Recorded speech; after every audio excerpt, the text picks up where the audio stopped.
Into our town, the hangman came, smelling of gold and blood and flame. And he paced our bricks with a diffident air, and built his frame on the courthouse square. The scaffold stood by the courthouse side, only as wide as the door was wide. A frame as tall, or little more, than the capping sill of the courthouse door.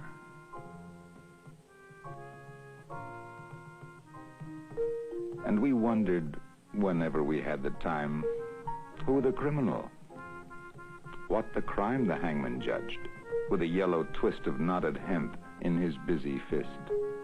And innocent though we were, with dread we passed those eyes of buckshot lead. Till one cried, "Hangman, who is he for whom you raised the gallows tree?" Then a twinkle grew in the buckshot eye, and he gave us a riddle instead of reply.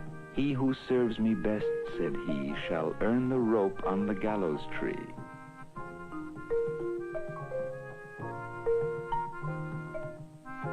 And he stepped down and laid his hand on a man who came from another land. And we breathed again, for another's grief at the hangman's hand was our relief. And the gallows frame on the courthouse lawn by tomorrow's sun would be struck and gone. So we gave him way.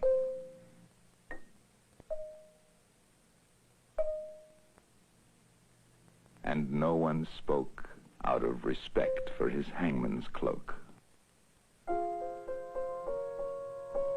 The next day's sun looked mildly down on roof and street in our quiet town. And stark and black in the morning air, the gallows tree on the courthouse square. And the hangman stood at his usual stand with a yellow hemp in his busy hand, with his buckshot eye and his jaw like a pike, and his air so knowing and businesslike. And we cried, "Hangman, have you not done yesterday with the alien one?" Then we fell silent and stood amazed. Oh, not for him was the gallows raised. He laughed a laugh as he looked at us. "Did you think I'd gone to all this fuss to hang one man? That's the thing I do to stretch the rope when the rope is new." Above our silence, a voice cried, "Shame!" And into our midst, the hangman came to that man's place. "Do you hold," said he, "with him that was meet for the gallows tree?" And he laid his hand on that one's arm, and we shrank back in quick alarm. And we gave him way, and no one spoke, out of the fear of his hangman's cloak. That night, we saw with dread surprise, the hangman's scaffold had grown in size. Fed by the blood beneath the chute, the gallows tree had taken root. Now as wide, or a little more, than the steps that led to the courthouse door. As tall as the writing, or nearly as tall, halfway up on the courthouse wall.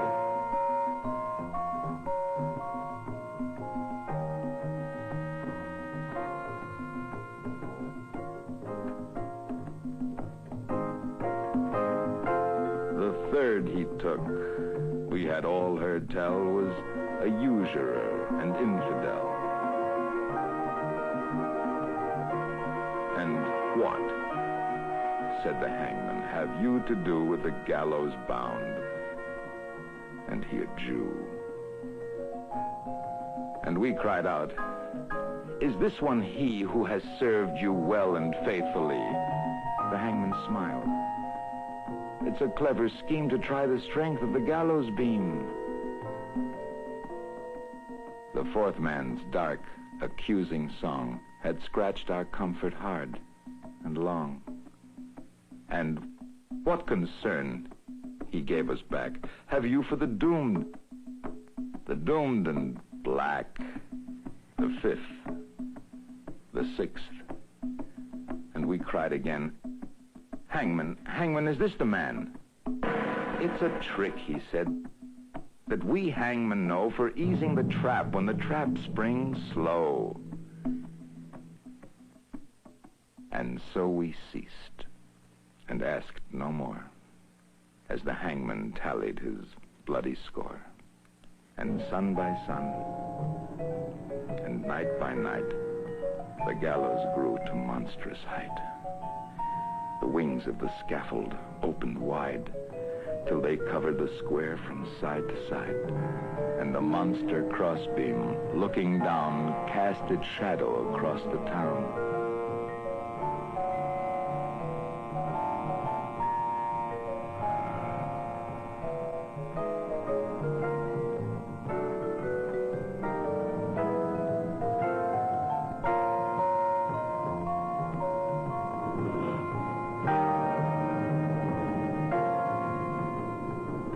Then, through the town, the hangman came and called in the empty streets my name.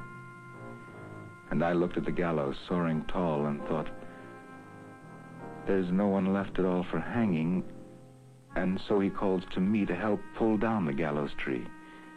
And I went out with right good hope to the hangman's tree and the hangman's rope.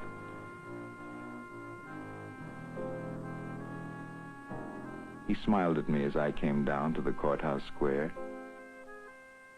through the silent town, and supple and stretched in his busy hand was the yellow twist of the hempen strand, and he whistled his tune as he tried the trap, and it sprang down with a ready snap, and then, with a smile of awful command, and he laid his hand upon my hand.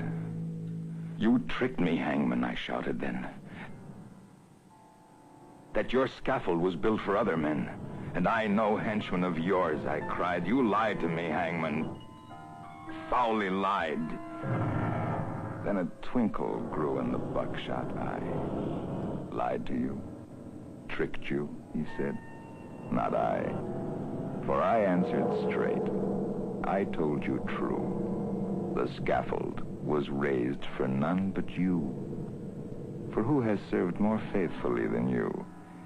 With your coward's hope, said he. And where are the others that might have stood side by your side in the common good?